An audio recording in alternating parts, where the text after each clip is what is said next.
बिस्मिल्लाहिर्रहमानिर्रहीम, अस्सलाम वालेकुम। तो हमारी बहुत ही प्यारी गेस्ट डॉक्टर गुजरात भट्ट साहिबा सीनियर क्लिनिकल साइकोलॉजिस्ट है और आज इस टॉपिक के हमारे हमारे स्पेशल गेस्ट हैं।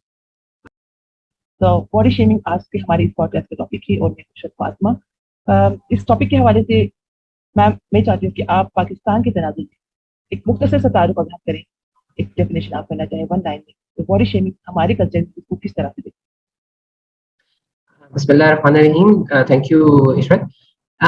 बेसिकली बॉडी शेमिंग जिसको हम कहेंगे कि शेमिंग से हमें शर्मिंदगी, ठीक है। बॉडी यानी कि अपनी बज़ाहिर जो हमारी जिसामत है उस पर हमें उसके किसी भी जुज पर हमें किसी भी अज़ा पर हमें शर्मिंदगी का सामना करना पड़े, उसकी वजह से हमें माशरे में अपने आप को कबूलियत या एक्सेप्टेंस के एक हमें शक पहुंचे कि अगर हम उस तरह से ठीक नहीं होंगे तो हमें माशरा कबूल नहीं करेगा। जैसे मिसाल के तौर पर अगर पाकिस्तानी कॉन्टेक्स्ट की हम बात करें या सेंट्रल एशिया के कॉन्टेक्स्ट की मैं बात करूं, इंडिया ले लें, बांग्लादेश नहीं, इंडिया और पाकिस्तान ही बेसिकली तो मैं ज्यादा फोकस करूंगी। हमारी जो ब्राउन स्किन है, तो हम क्या करते हैं कि ज्यादातर फीमेल्स, और सिर्फ फीमेल्स ही नहीं मेल्स भी, काला रंग गोरी रंगत, काला रंग गोरी रंगत, मोटा नाक काला रंग गोरी रंगत, ये बहुत प्रॉब्लम है हमारे। तो इसी तरह जब हम कल्चरल डिफरेंस की बात करते हैं, फॉर इंस्टेंस देखो पंजाब साइड पे बॉडी इमेज फर्क होता है लोगों, सिंध साइड पे बॉडी इमेज फर्क है, पेशावर साइड पे बॉडी इमेज फर्क है लोगों। आप बलूचिस्तान चले जाओ, मर्दों का बॉडी इमेज, उनका पहनने ओढ़ने का स्टाइल सबका फर्क है। सो बीइंग अ थेरेपिस्ट मैं ये देखती हूँ कि मेरा जो क्लाइंट है वो किस कल्चर से बिलोंग करता है। आप एक ही डंडे से सबको नहीं हाँक सकते, याद रखिएगा। Being a therapist, being a person, being a parent, आपको ये देखना है कि आपका कौन सा बच्चा किस नौयत पे या किस लेवल पे चीजों को समझ रहा है। एज अ थेरेपिस्ट आपको ये देखना है कि आपका कौन सा क्लाइंट किस बैकग्राउंड से बिलोंग करता है, किस मसले से आया है। एज अ टीचर आपको ये देखना है कि सारे स्टूडेंट फर्क हैं, आप उसके लिए रोल मॉडल हैं। तो आप जनरली जो कमेंट करेंगे वो पॉजिटिव होना चाहिए ताकि आपस में लड़ाइयां ना हो। एज ए लीडर भी आपको यही करना होता है जो एज ए टीचर करना होता है कि आपने लड़ाइयां नहीं करानी होती, आपने अपना फॉलोअर बनाना है, पॉजिटिव वे में बनाने, ठीक है। तो ये चीज बहुत जरूरी है। अगर जनरली मैं बात करूं तो बॉडी की जो शेप होती है, बॉडी का जो साइज होता है, उसका जो वेट होता है, उस पर बहुत ज्यादा कंसर्न होता है औरतों और मर्दों को कि जी ये चीज हमारी ठीक होगी तो वी आर परफेक्ट पर्सन। दिमाग परफेक्ट है कि नहीं, बज़ाहिर हमसे ज्यादा लोग कंसर्न होते हैं हमारे लिहाज। देखो बेटा आपकी बात सही है, हमसे ज्यादा लोग कंसर्न होते हैं, लेकिन अगर आपका पेट भरा हुआ है ना खाने से, तो फिर आपको कोई जबरदस्ती भी ठोसेगा ना तो आप बिल्कुल हल्की सी बाइट लेते हो, ओके हाँ जी मैं ठीक है।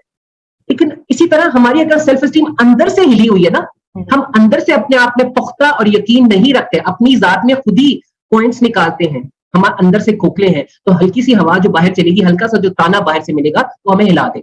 मैम ने बहुत प्यारी बात की, आप सॉरी आप कट करी, जो पेट भरा होना, जिसको हम अगर स्ट्रेटेजिकली देखें कि आपके अंदर सेल्फ एक्सेप्टेंस है अपने आपके अपने वजूद के हिसाब से, तो वो चीज आपके लिए असर नहीं करेगी लोगों के रवैये। बट मैम हम इसके फैक्टर्स पे जाते हैं तो हम देखते हैं कि बॉडी शेमिंग जो इंसान के अंदर इनसिक्योरिटी पैदा कर रहा है वो स्टार्ट ही आपके हम वालिदैन से शुरू करते हैं, वालिदैन से फिर आपकी फैमिली से स्टार्ट होता है। फॉर एग्जाम्पल आपके वालिदैन आपके बेटा बेटी के लिए इस तरह से परेशान होना कि मेरा बच्चा बहुत कमजोर है, मेरी बेटी बहुत काली है, लंबी है, उसके रिश्ते का मतलब हम फ्यूचर रिलेटेड उनको वो उसकी बॉडी और उसके वजूद के लिए वो परसेप्शन हम इंड्यूस करते हैं। तो पेरेंट्स के इस रवैये को आप कैसे देखते हैं कि किस तरह हम चेंज करें, किस तरह हम उन चीज को उनको एजुकेट कराएं कि आपने उनको किस तरह से गलत परसेप्शन दी है अपनी बॉडी के बारे में? बिल्कुल, ये बॉडी कंपैरिजन जो थ्योरी है वो भी यही कहती है कि एक तो हम भी कंपेयर कर रहे होते हैं, दूसरा लोग हमें कहते हैं ये इसका कद छोटा रह गया है। लड़कों में ना कद लंबा लड़कों को बहुत प्रॉब्लम देता है, लंबा कद होना चाहिए, चौड़ी छाती होनी चाहिए, बाल छाती पे वक्त पे आने चाहिए, आवाज सही रहनी चाहिए, ठीक है। ये चीजें बहुत काउंट करती हैं। लड़कों को छोटे होती, जैसे अभी मेरा बेटा जो है वो 6 साल का है, बड़ा जो है 9 साल का है, वो भी कहते हैं मामा अब हम स्मार्ट लग रहे हैं। अब स्मार्ट का मतलब ये है कि बाल थोड़े से ऐसे पफ वाले हों, और अभी से उनको, क्योंकि स्कूल में सारे लड़के कहते हैं ये वाला एक्टर वो वाला एक्टर, क्योंकि आप देखो ना मल्टीमीडिया, ये जो मीडिया सबके पास है, सोशल मीडिया में हर कोई देखता है कि क्या चीजें। पेरेंट्स भी जो है ना वो क्या करें, उनको भी तो माशरे में रहना है। लेकिन मेरे पास जो पेरेंट्स आते हैं, जो हम लोगों के पास, यही पैगाम है कि पेरेंट्स को जो है ना अपने बच्चों को, मैं नहीं कह रही कि उनको गलत उम्मीदें या उनको नाजायज उनकी पैम्परिंग करें या उनकी तारीफें करें, लेकिन उनमें बहुत सी खूबियां होती हैं, उन खूबियों को उजागर किया जाए। और अगर कोई खुदा ना खास्ता खामी है जिसको रंगत को, कद को, या हमारे बस की बात नहीं है, मैं इसको खामी नहीं कहती, बिल्कुल। आप भी इसको खामी ना कहें। हमें ये एक टर्म जो है ना ये जनरलाइज करनी पड़ेगी सोशल मीडिया के थ्रू कि अल्लाह का वास्ता ये जो कहते हैं ना कि ये फेयर एंड लवली लगाओ तो गोरापन आ जाएगा, स्टिलमेंस क्रीम लगाओ और आहा रंगत गोरी। अब देखो ना जैसे अब वो फेयर एंड लवली है उन्होंने ग्लो एंड लवली कर दिया, बहुत अच्छा किया, शुक्र अल्हम्दुलिल्लाह कि किसी को अकल आई जाए, इतने अरसे बाद आई। हम अपने मीडिया पे जब तक ये दिखाना बंद नहीं करेंगे, कहानियों में सुनहरी बालों वाली परी बताना बंद नहीं करेंगे, फेरी टेल्स में सिर्फ वही फेरी नहीं है जो सबसे लंबे बाल, पतरी कमर, तिरछी गहरी आंखें और ब्ला ब्ला ब्ला व्हाटएवर, तो तब तक हमारे कॉन्सेप्चुअल क्लैरिटी और चेंजेस नहीं आएंगी। तो पेरेंट्स को भी फिर वहीं से चीजें लेनी होती है ना, इसलिए कंपैरिजन आ जाते हैं। पेरेंट चाहता है उसके बच्चे को ज्यादा से ज्यादा एक्सेप्टेंस मिले, मगर उसको ये तरीका जो है ना उसका गलत हो जाता है कि वो बच्चे को ही कह रहा था तुझे एक्सेप्टेंस नहीं मिलेगी। और साथ में हम अपने बच्चों के अंदर बहुत चीजों को बहुत लाइट लेके इग्नोर करते हैं। फैमिली में जो बहन भाई एक दूसरे को नाम चुराने के वो भी हम क्या करते हैं कि खास तौर पर एक वीकनेस को ही पकड़ के रखते हैं और उसी पे हम जो है उसको बुली करते हैं और उस चीज को लेकर हम ही एहसास करते हैं आगे जाके उसको किस तरह के डिसऑर्डर। देखो ना बॉडी शेमिंग जो है, एक और मैं रिसर्च अभी पढ़ रही थी ये पॉडकास्ट से पहले ही, तो उसमें उन्होंने बॉडी शेमिंग को कहा it's self blaming like self bullying and bullying by others. ये बॉडी शेमिंग तब भी पैदा होती है और जब तक हम सेल्फ बुलिंग नहीं करते बॉडी शेमिंग नहीं होती। तो मैम सेल्फ बुलिंग के लिए आप क्या समझते हैं कि हम इसको काउंटर कैसे करें? कौन सी टेक्निक थे जिसमें हम सेल्फ बुलिंग से बचे जो कि आप कह रहे हैं कि बॉडी शेमिंग की तरफ ट्रीट करें? देखो सबसे पहले जो सेल्फ बुलिंग से बचने के लिए हमें अपने आप को रेडिकल एक्सेप्टेंस देनी पड़ेगी और दुनिया को भी। अगर मैं आरईबीटी की बात करूं जैसे रैशनल इमोटिव बिहेवियर थेरेपी है, वो हमें सिखाती है unconditional self acceptance, unconditional others acceptance. Dialectical behaviour therapy हमें कहती है रेडिकल एक्सेप्टेंस। अब ये इन सब का मौकफ क्या है? इन सब का मौकफ है कि दुनिया में कुछ चीजें हैं जो कंट्रोलेबल हैं और कुछ चीजें हैं जो कंट्रोलेबल नहीं है। हम इंसान हैं। अब अगर आप मुझे कहो मैं आपको टीके लगाऊंगी आपका कद 2 इंच बढ़ जाएगा, आपका ये हो जाएगा वो हो जाएगा वो हो जाएगा, अब हार्मोन्स ले लेके अपने आप को खराब करना तो उसके साइड इफेक्ट्स भी हैं, राइट? आप वो टमी टक कराओ, आप जो आपका स्टमक सर्जरी जो हो रही है आजकल पतले होने के लिए, इस तरह ये सारी प्रॉब्लमेटिक भी हैं, इनका कोई प्रॉब्लम भी है। तो सबसे पहले यह है कि हम जो है जैसे हैं उसको एक्सेप्ट करते हुए उसमें तब्दीली लेकर आई जाए, क्योंकि सेल्फ एक्सेप्टेंस आनी चाहिए अनकंडीशनल। मैं पहले जरा थोड़ी सी लंबी 2 इंच हो जाऊं तब मैं अपने आप को एक्सेप्ट करूंगी, नहीं मेरा कमर जो है ना वो 24 हो जाए तब मैं अपने आप को, भाई मेरी हड्डी ही चौड़ी है 24 तो मैं हो ही नहीं सकती। तो प्लीज काइंडली रेडिकली जो हो जैसे हो अपने आप को वैसे एक्सेप्ट करो। 24 आपको सूट नहीं करता, जैसे 0 साइज चला था कुछ अरसे पहले, ये कमर 0 साइज होनी चाहिए। स्टारवेशन कर करके वो एनोरेक्सिया का शिकार होने लग गई लड़कियां। तो ये चीजें पहले अपने आप को एक्सेप्टेंस फर्स्ट, नो कंपैरिजंस, अपने कंपैरिजन करना छोड़ दें लोगों के साथ। आप एक यूनिक सेल्फ हैं, आप दूसरों के साथ अपने आप को कंपैरिजन करके ये ना बताएं कि आप या तो इतने छोटे हैं कि आपने अपने आप को मुकाबले के लिए हर एक के साथ अटैच किया हुआ है, कोई जरूरत नहीं। आप अल्लाह ने आपको एक यूनिक इंसान बनाया है, अशरफुल मखलूकात में से बनाया है, आप यूनिक हैं, आपके जैसा कोई नहीं, इसी तरह किसी के जैसे आप नहीं, ये एक्सेप्ट करना। फिर दूसरी चीज ये कि अपने आप की जब हम समटाइम्स अपनी कोताहियां भी माफ कर देते हैं, तो इस तरह समझो कि दूसरे की भी कोताहियां हो रही हैं जो हमें नीचा दिखा, उसकी भी माफ कर दो। सेल्फ कंपैशन लेकर आओ अपने में। मैं नहीं कह रही कि अपनी खुद सेल्फ प्रेज करने लग जाए, लेकिन जब सेल्फ एक्सेप्टेंस और सेल्फ प्रेज में ये फर्क है कि सेल्फ एक्सेप्टेंस हेल्दी होती है, एक्सेप्टेंस के बाद चेंज आता है। मिसाल के तौर पर अगर मुझे लगता है कि मेरा वजन ज्यादा है तो मुझे अपनी हेल्थ के लिए वजन मेंटेन करना है, Exactly. मुझे किसी की कबूलियत के लिए अपने आप को पतला नहीं करना, स्टैंडर्ड के लिए नहीं करना। Very true. स्टैंडर्ड को मीट करने के लिए नहीं, अपनी सेहत के लिए। तो बंदा ना अपनी पॉजिटिव माइंड के साथ जो चीज करता है वो लॉन्ग लास्टिंग होती है। जब नेगेटिव माइंड के साथ या कंपिटिटिव माइंड के साथ करता है तो कंपटीशन में कभी ये भी हो सकता है कि फॉर इंस्टेंस मैं तुम्हारे से कंपटीशन करूं कि इशरत ऐसी है और मैं ऐसी हूं, मैंने इशरत के साथ कंपेयर करना है, अपना कंपटीशन लगा लिया, क्या पता इशरत किसी और के साथ कंपटीशन लगा के लो हो जाए तो मैं भी अपना स्टैंडर्ड पे लो करने लग जाऊंगी। तो इसलिए कंपटीशन तो लगाना ही नहीं चाहिए किसी के साथ, किसी भी चीज। साइकोलॉजी में जब लोग हमारे पास हॉस्पिटल में आते हैं एज अ माहिर नफ्सियात भी मैं उनको ये कहती हूँ क्या सबसे पहले क्या आप वॉक करें, अपने अंदर एक्टिविटी लाए, क्योंकि जब आप वॉक करते हैं एंडोर्फिन्स रिलीज होते हैं। ये सिर्फ बायोलॉजिक ये कि आपका एनवायरमेंटल फर्क नहीं पड़ेगा कि आप नजारे देख रहे हैं वॉक करते हुए, आपके ब्रेन पे अच्छा इफेक्ट होता है क्योंकि आप दूसरों को भी देख रहे होते हैं, आप चल रहे होते हैं, आप अपने लिए चल रहे हैं। फिर आप बायोलॉजिकली आपको आपका स्टमक ठीक होने लग जाता है, आपको वो मेटाबॉलिज्म आपका ठीक होता है, आपके हार्मोन सही चलने लग जाते हैं, आपकी सारी बॉडी में खून रवा होने लग जाता है, आपका बॉडी टेम्परेचर जो है वो बढ़ता कम होता है ताकि आपकी बॉडी इस तरह से मेंटेन होती है। देखो यही चीजें जो है बहुत ज्यादा जरूरी हैं। वॉक वगैरह जब हम कराते हैं तो सबसे इसमें हम एक जो मैं आजकल कराती हूँ वो माइंडफुलनेस वॉकिंग कराते हैं। एकदम। अब माइंडफुलनेस वॉकिंग क्या है कि आप वॉक के दौरान ना मोबाइल आपके हाथ में होगा, ना आपने कोई वॉकमैन या आईपॉड सुनना है, कुछ नहीं। आपने ये कहना है कि जी यहां से लेकर एक कोने से लेकर मैंने दूसरे कोने तक चक्कर लगाना है, ठीक है, और ये मैंने एक पूरा चक्कर कंप्लीट करना है। हाँ, उसमें एक ये मैं जरूर कहती हूँ कि जरा ये देख लीजिए कि एक लंबा कम से कम 10 से 15 मिनट का आपका एक ही पूरा सर्कल हो। ये 3 मिनट में वहां चले गए, 3 मिनट में वापस आए, ये शॉर्ट नहीं, मतलब एक 15 मिनट में पूरा सर्कल या 10 मिनट का पूरा सर्कल हो जो कंप्लीट हो। उसमें आपने स्टार्ट किया और आपने कहा कि ये देखो मैं माइंडफुलनेस वॉकिंग ऐसी है कि मैं चल रही हूँ, हाँ देखो मुझे सांस भी सही आ रहा है, मेरी बॉडी वॉक कर रही है, मेरी पूरी टांगे हिल रही है, मेरे पाँव जमीन पर है, मेरे हाथों में भी जान सी महसूस हो रही है, चाहे थकावट है कुछ है, जो आप उस वक्त अपनी नाउ एंड हेयर में रहते हुए अपने आप को समझा रहे हैं, बता रहे हैं, एक एक अपना बॉडी पार्ट महसूस कर रहे हैं कि वो मूवमेंट में है। जब आप 10 मिनट या 15 मिनट के बाद एक पूरा चक्कर कंप्लीट करते हैं, you feel extremely fresh, because जो माइंडफुलनेस वॉकिंग है वो आपके एक एक जिस्म के हिस्से को मुतासर करती है और उसको अच्छे लेवल पर यानी कि पॉजिटिव वे में उसको अफेक्ट देती है। एग्जैक्टली। अच्छा मैम, एक सवाल ये भी है ना कि चलो लेट्स सपोज कि आपको जो बताया गया कि आपको बॉडी शेमिंग जो आपको जिस बेस पे किया जाता था, फॉर एग्जांपल वेट पे किया जाता था, आपने अपने वेट को कम कर लिया, तो क्या वेट कम करने के बाद ये जो फियर, ये जो आपकी इनसिक्योरिटी थी, ये जो डिस्ट्रेस आपको पैदा हुआ था आपके अंदर, वो चीज खत्म हो जाती है वेट के साथ? टेम्पररी तौर पे, टेम्पररी तौर पे आपकी तारीफें अगर होती है कि वो तुमने वेट कम कर लिया, जबरदस्त, बड़ी चेंज लग रही हो, उसके बाद नहीं होती। लेकिन बंदा जिसने कोई कोशिश की होती है ना, बंदे ने जिसने कोशिश की होती है उसको लगता है कि बस मेरी दुनिया ही बदल जाएगी इसके बाद। दुनिया बदलती है आपकी अंदर की इंट्रिंसिक, हम कहते हैं इंट्रिंसिक मोटिवेशन है ना, आप अपने लिए तब्दील हो रहे हो, अपने लिए चेंजेस ला रहे हो, खुद के लिए अपने आप को इंप्रूव कर रहे हो, तब तब्दीली, तब एक अच्छी चेंज आती है, तब आपको सुकून मिलेगा नफ्सियाती तौर पर, बायोलॉजिकल तौर पर, आपको समाजी तौर पर सुकून तब मिलेगा। अगर आप दूसरों के लिए, दूसरों की एक्सेप्टेंस के लिए कर रहे हो, तो दूसरों ने तो बस आपको एक दफा एक्सेप्ट किया, उसके बाद उनको कोई काम नहीं है आपसे, उन्होंने एक बार ही कमेंट करना है, एक बार ही एक्सेप्ट करना है, खत्म बात। दूसरी बात में उनके तो स्टैंडर्ड्स कुछ चेंज होते रहते हैं, फिर वो अगर आप पतले होने पे भी आपको कमेंट करने लग जाते हैं, आपके आई को ठीक करने के बाद भी आपको कमेंट करने लगते हैं।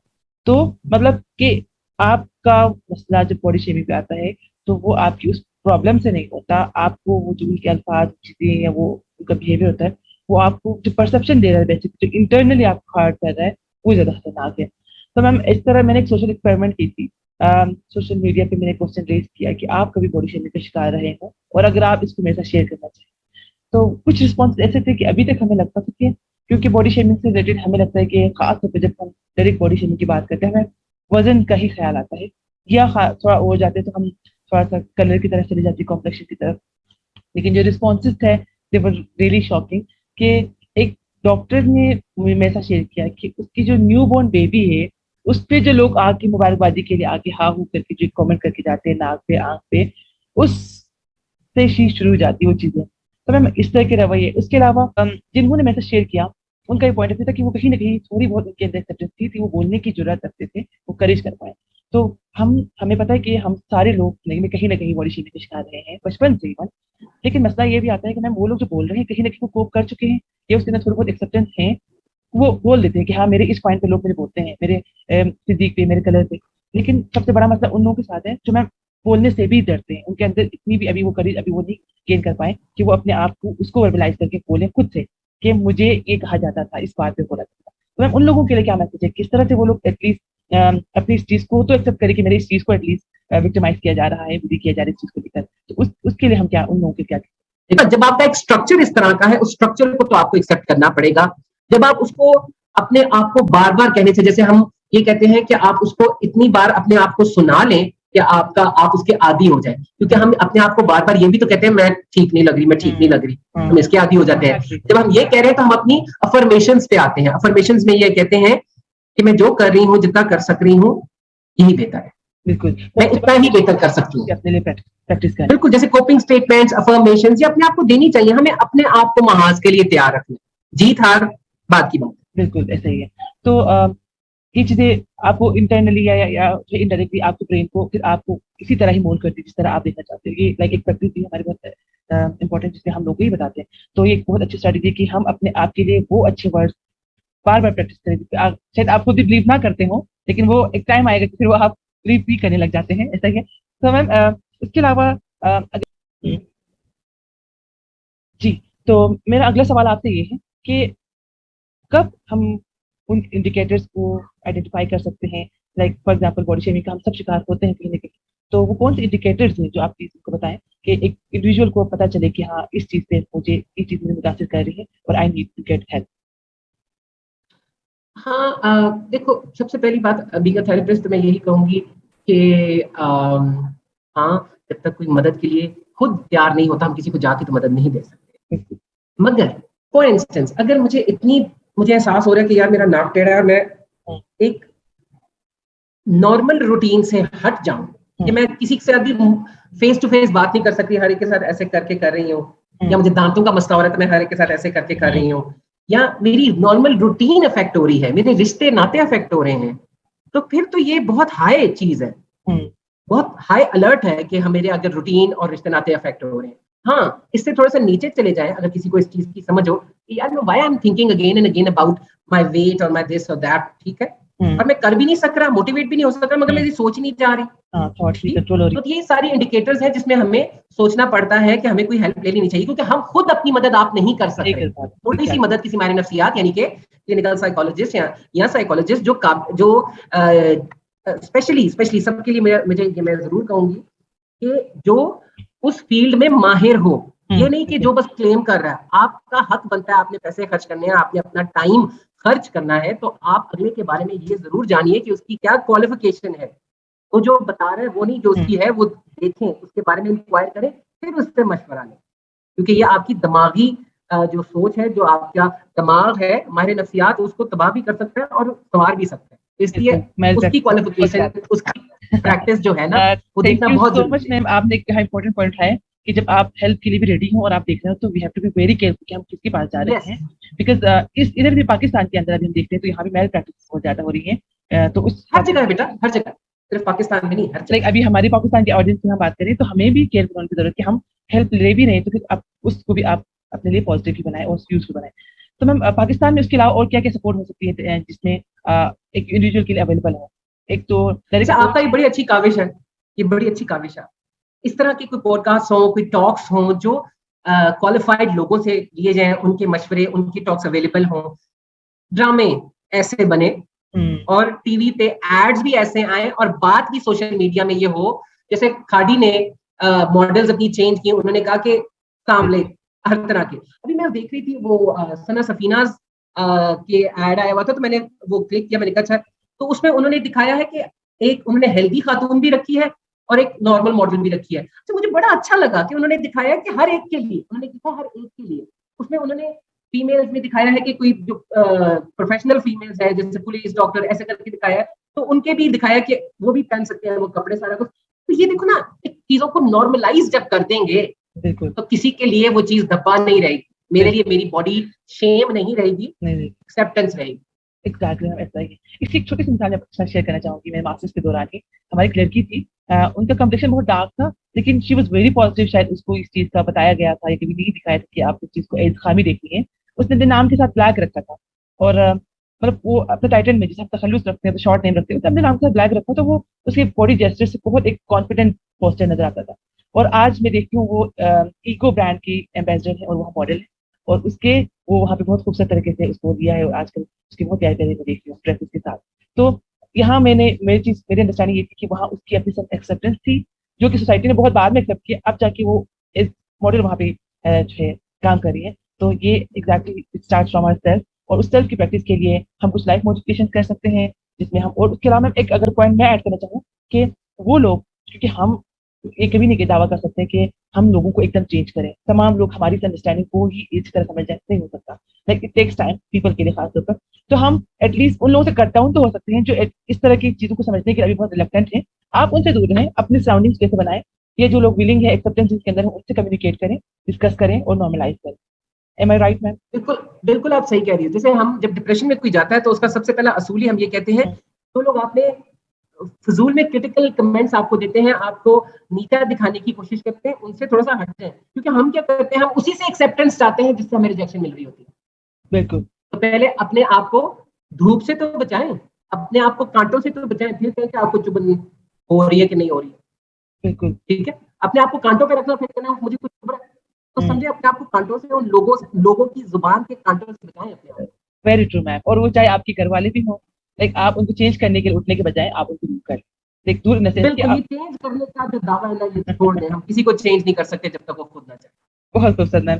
तो ये थी एक डिस्कशन साइकोलॉजिस्ट की, जिसमें मैं आपको क्लियर करना चाहूँगा हमारे ऑडियंस को कि जब हम साइकोलॉजिस्ट से बात करते हैं तो उसका मतलब ये होता है कि आपको वो एक इतने आसान अल्फाज में हमारे ही अंदाज में चीज़ों को हम समझाते हैं कि वो लगता जनरल है लेकिन आपको बड़ी बातें की जाती हैं।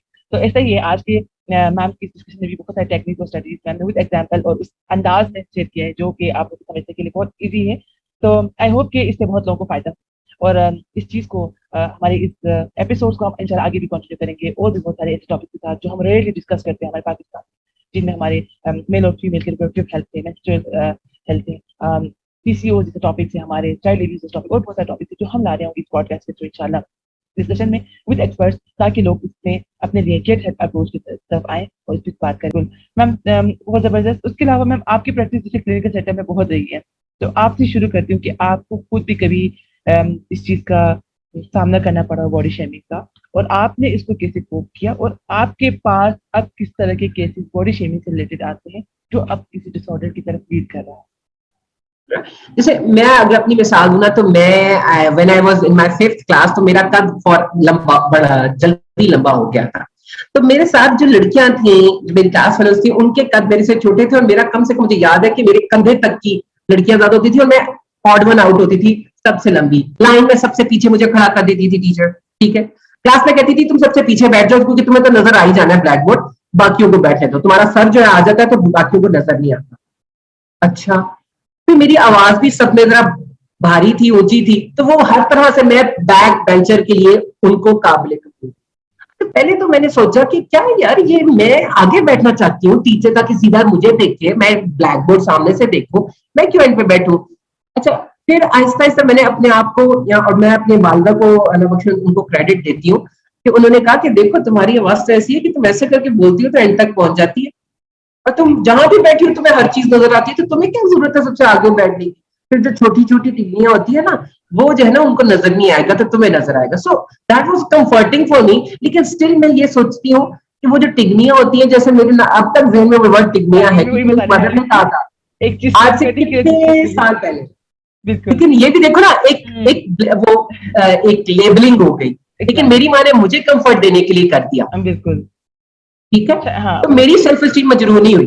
बिल्कुल। यही चीज पेरेंट्स को, ठीक है आपको कभी किसी को नीचा दिखाना पड़ता है, लेकिन हाँ मैं पेरेंट्स को ये जरूर कहूंगी कि किसी को नीचा दिखा के अपने बच्चे को ऊंचा ना करें, अपने बच्चे को वैसे ही ऊंचा करें। लाइक जहां तक उन्होंने आपको सपोर्ट किया था, वो एग्जैक्ट मैसेज है कि पेरेंट्स वही करे कि बच्चे को देखना सिखाए, कि आपने अपनी बॉडी को, अपने आप को कैसे देखना है। हाँ, बिल्कुल। तो बड़ा अच्छा, फिर मुझे ना, मैं बड़ी जबरदस्त, फिर मैंने हर स्पोर्ट में इसलिए मैं जाती थी, स्पोर्ट्स में मैं बहुत इन हो गई कि जी मैं लंबी भी हूँ और मैं जी बास्केटबॉल जा रही हूँ, ये कर रही हूँ, वो कर रही हूँ, सब खेल रही हूँ, तो मुझे इंकरेजमेंट, आपने उस चीज को स्ट्रेंथ बनाई और उस चीज की यस, जो मुझे वीकनेस लगने लगी थी एक दफा में, मैंने उसको, मेरी वालदा ने मुझे ऐसा इंकरेज किया कि वो मेरी पॉजिटिविटी में चेंज होगी, और फिर मैंने वो कंस्ट्रक्टिव वे में मेरी जो एनर्जी थी वो निकली सारी। इसी तरह जैसे आजकल मैं देखती हूँ, मैंने जैसे आपको भी शेयर किया था आपसे कि मैंने बॉर्डर लाइन पे बहुत काम किया, सुसाइडल पेशेंट्स के साथ, सेल्फ हार्म के साथ। मैं अभी अपने स्टूडेंट से यही कह रही थी कि वालिदैन के पास ये गलत है कि टाइम नहीं है, वो मीडिया पे होते हैं या जी वो हर वक्त सोशल मीडिया पे बैठे थे, कोई नहीं, ऐसी बात है, टाइम देते हैं, लेकिन हमारे ना अब वे ऑफ कम्युनिकेशन बड़ा डिफरेंट हो गया। बिल्कुल मैम। हम टाइम दे रहे हैं एक दूसरे को, मगर वो क्वालिटी टाइम नहीं दे रहे। मैं सिर्फ कहती हूँ कि आधा घंटा बच्चों को भी दे दें पूरे दिन में, और उनको सुने, थोड़ी सी अपनी सुनाए और पॉजिटिव वे में सुनाए, उनको कोई अच्छी बात भी बताए, दुनिया में अच्छाई भी हो रही है, सिर्फ बुराई नहीं हो रही, पाकिस्तान में सब कुछ लुट नहीं गया, सब कुछ ठीक है, हो जाएगा ठीक। आप अपने तौर पे ठीक करना शुरू करें, दूसरों का ठेका नहीं आपको दिया। बिल्कुल। अच्छा, इसी तरह जब हम कल्चरल डिफरेंस की बात करते हैं, फॉर इंस्टेंस देखो पंजाब साइड पे बॉडी इमेज फर्क होता है लोगों का, सिंध साइड पे बॉडी इमेज फर्क है, पेशावर साइड पे बॉडी इमेज फर्क है लोगों। बिल्कुल आप बलूचिस्तान चले जाओ, मर्दों का बॉडी इमेज, उनका पहनने ओढ़ने का स्टाइल सबका फर्क है। बिल्कुल सो बीइंग अ थेरेपिस्ट मैं ये देखती हूँ कि मेरा जो क्लाइंट है वो किस कल्चर से बिलोंग करता है। आप एक ही डंडे से सबको नहीं हाँक सकते, याद रखिएगा। बिल्कुल being a therapist, being a person, being a parent, आपको ये देखना है कि आपका कौन सा बच्चा किस नौयत पे या किस लेवल पे चीजों को समझ रहा है। एज अ थेरेपिस्ट आपको ये देखना है कि आपका कौन सा क्लाइंट किस बैकग्राउंड से बिलोंग करता है, किस मसले से आया है। एज अ टीचर आपको ये देखना है कि सारे स्टूडेंट फर्क हैं, आप उसके लिए रोल मॉडल हैं। तो आप जनरली जो कमेंट करेंगे वो पॉजिटिव होना चाहिए ताकि आपस में लड़ाइयां ना हो। एज ए लीडर भी आपको यही करना होता है जो एज ए टीचर करना होता है कि आपने लड़ाइयां नहीं करानी होती, आपने आपने अपना फॉलोअर बनाना है, पॉजिटिव वे में बनाना है। बिल्कुल ठीक है। Thank you so much ma'am, आपके टाइम का, आपकी कमिटमेंट का, बहुत और शुक्रिया आपका भी। आपका हमें पता है कि आप इस तरह से हमेशा सोसाइटी में कंट्रीब्यूट करते रहती हैं। आपके काम, आपके ट्रेनिंग जिस तरह पाकिस्तान में फैले हैं वो लोग काम कर रहे हैं, मैं भी उनमें से एक हूँ जो कि मुझे इतना टाइम नहीं मिला अनफॉर्चुनेटली। बट मैम हाँ, आई ऑलवेज लुक फॉरवर्ड कि आपके साथ इंशाल्लाह और भी हमारे इवेंट सेशंस हों ताकि हम यहाँ भी इंशाल्लाह। फायदा उठाएं और पूरी दुनिया तक हमारे मैसेज को लेकर जाएं। आप अगर वन लाइन में अगर इस पूरे सेशन को समअप करती हैं और एक मैसेज के साथ कंक्लूड करना चाहें तो वो क्या है? इंसान जो अपने आप को एक्सेप्ट करता है, अपने अंदर खुशी तलाश करता है, वो दूसरों को भी खुश रख सकता है और वो खुश रह सकता है हर हालत में। बाहर कोई हमें बाहर खुशियां तलाश करने से बेहतर है अंदर खुशियां तलाश की जाए, अंदर को मुतमईन किया जाए। बिल्कुल, बहुत पसंद है हमने बात की है कि अंदर खुशियाँ तलाश की जाए, बाहर की दुनिया ऐसी है जहाँ जहाँ अंदर से आप देखते हो, तो आपके आपके उस नज़रिए को आपने बढ़ाना है। और इसी बात के साथ इंशाल्लाह इस पॉडकास्ट को हम एंड करते हैं कि हम हमारे अल्फाज में, हमारे अंदाज और बिहेवियर में इतने केयरफुल हो जाएँ दूसरे के लिए। आप छोड़ दें जजमेंटल बिहेवियर, दूसरों को हाय अल्लाह कैसी लग रही है, अच्छी लग रही है, बुरी लग रही है। आप उसकी किसी अच्छी बात तारीफ करें, आप स्माइल प्यारी हैं, आपको अच्छा लग रहा है, आप खुश लग रही हैं, ताकि इंसान को वो हौसला मिले। और इस तरह इस्लाम में भी कहते हैं कि किसी की तरफ देख के मुस्कुराना भी सदका जारिया है। इसमें ये बात नहीं थी बिल्कुल। कि आप उस लॉजिक को समझने की बात ये थी कि आप किसी को खुशी दे रहे हैं, किसी का दिन अच्छा स्टार्ट करा रहे हैं। और दूसरी एक इम्पोर्टेंट बात मुझे मैम ये भी लगती है कि शायद वो इस्लामिक पर्सपेक्टिव से क्योंकि हमारा कल्चरल बैकग्राउंड इस्लामिक प्रैक्टिस से ज़्यादा है जो ऑडियंस मेरे ख्याल से। इसमें एक बात ये कही कि आपकी ज़बान और आपके हाथ से दूसरा महफूज रहे, वही मोमिन। ये इतनी खूबसूरत एक डेफिनेशन है जो शायद सिर्फ समझाने के लिए बताया था मोमिन के वर्ड जो हम यूज कर रहे हैं। मोमिन मीन्स के ऐसा इंसान जो किसी को सेफ रख रहा है।